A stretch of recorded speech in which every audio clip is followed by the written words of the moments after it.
আমাদেরকে প্রদত্ত সমীকরণের x ও y অক্ষের ছেদ বের করতে বলা হয়েছে। 2y যোগ 1/3x সমান 12।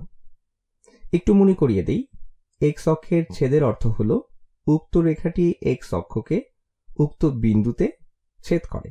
তাহলে আমরা x অক্ষের উপরে অথবা নিচে কোনো ঘরে যাচ্ছি না, সুতরাং আমাদের y এর মান অবশ্যই 0 হবে। ঠিক একইভাবে y অক্ষের ছেদ আমরা তখনই বলবো যখন আমরা y অক্ষের ডানে বা বামে কোনো ঘর যাব না, সুতরাং তখন x এর মান হবে 0। তাহলে আমরা এখানে প্রতিটির জন্য 0 বসিয়ে এদের জন্য উক্ত সমীকরণের মান বের করি। তাহলে x অক্ষের ছেদ অনুযায়ী y এর মান হবে 0। আমরা তাহলে সমাধান করা শুরু করি। তাহলে 2 গুণ 0 যোগ 1/3x সমান 12। আমি এখানে শুধুমাত্র y এর মান 0 বসিয়েছি, তাহলে এখানে y সমান 0 বসালাম। আমরা জানি যে কোনো কিছুকে 0 দ্বারা গুণ করলে 0ই হবে। 1/3x সমান 12 পেলাম। এখানে x এর মান বের করার জন্য আমরা উভয় পক্ষকে 1/3 দ্বারা ভাগ করে দিতে পারি, কিংবা উভয় পক্ষকে 1/3 এর ব্যস্তানুপাত দ্বারা ভাগ করে নিতে পারি। আর আমরা জানি 1/3 এর ব্যস্তানুপাত হবে 3। আমরা এভাবেও চিন্তা করতে পারি, 3 ভাগ 1।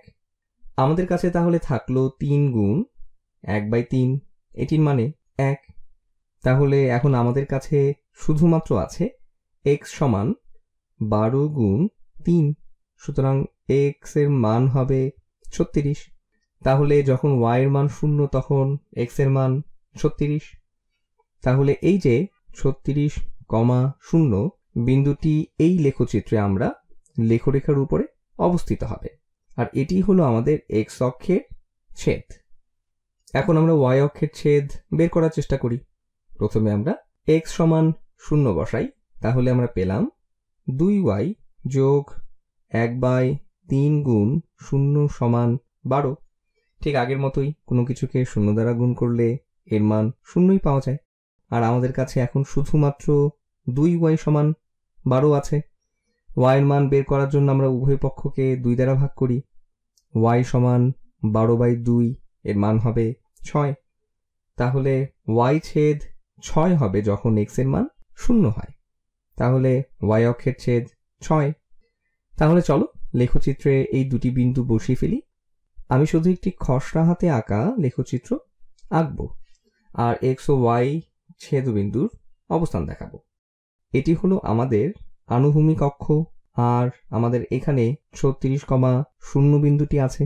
সুতরাং এটি যদি মূল বিন্দু হয় তাহলে এটি হলো x অক্ষ আর এটি হলো y অক্ষ। 36,0 বিন্দুটি এখানেই কোথাও থাকতে পারে, আর এটি হলো আমাদের 36,0 বিন্দুটি।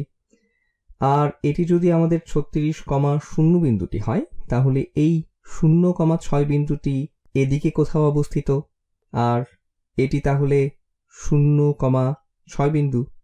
তাহলে আমাদের কাঙ্ক্ষিত রেখাটি অনেকটা এরকম হবে। মনে রাখতে হবে y অক্ষের যেখানে রেখাটি ছেদ করেছে অথবা ছেদবিন্দু আছে সেটি হলো y অক্ষে y এর ছেদ, এবং সেই বিন্দুতে x এর স্থানাঙ্ক 0, কেননা আমরা তার ডানে বা বামে কোনো অবস্থান নেইনি। x অক্ষের যেখানে লেখরেখাটি ছেদ করেছে সেখানে y এর মান 0, কেননা আমরা উপরে বা নিচে কোনো অবস্থান নেইনি।